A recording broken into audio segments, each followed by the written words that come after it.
Nous sommes dans l'étape cruciale où, comme par magie, tout d'un coup la lumière apparaît. Tout s'éclaire avec juste quelques coups de pinceau, quelques valeurs lumineuses. Change toute l'atmosphère du tableau. On n'arrive jamais à atteindre la vraie lumière extérieure du soleil, mais le but, c'est d'essayer de s'en rapprocher.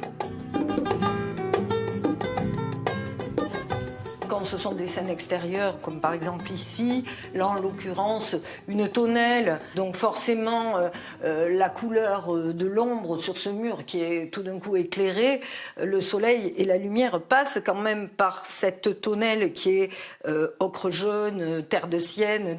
De la même manière, un fauteuil qui va être éclairé par la lumière du soleil, forcément va avoir une pointe de bleuté.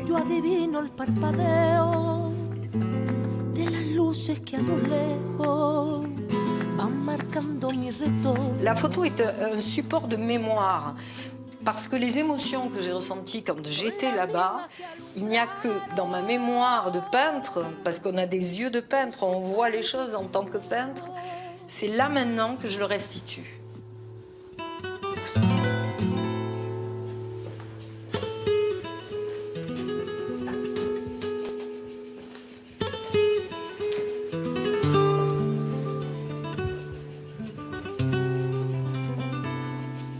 Les lieux qui m'inspirent sont des lieux qui me sont familiers.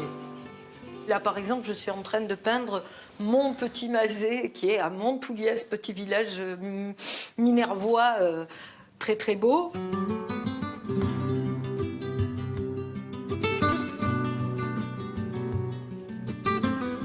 Quand on regarde vraiment avec attention la correspondance des couleurs, quand on regarde, on ouvre son œil on voit vraiment ces couleurs-là, on voit vraiment des vraies roses sur le sol, dans les ombres.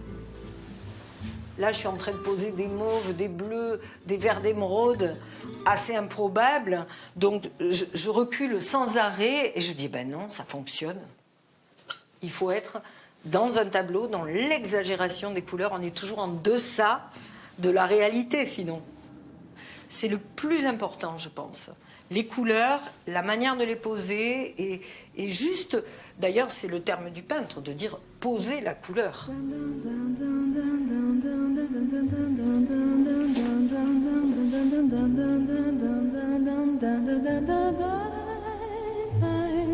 On est vraiment, je pense, conditionné par nos attaches, notre enfance, notre univers familier. Moi, je suis une femme du Sud, revendiquée. Donc, toutes ces couleurs vives, tout ce contraste de lumière, c'est en fait tout ce qui me porte.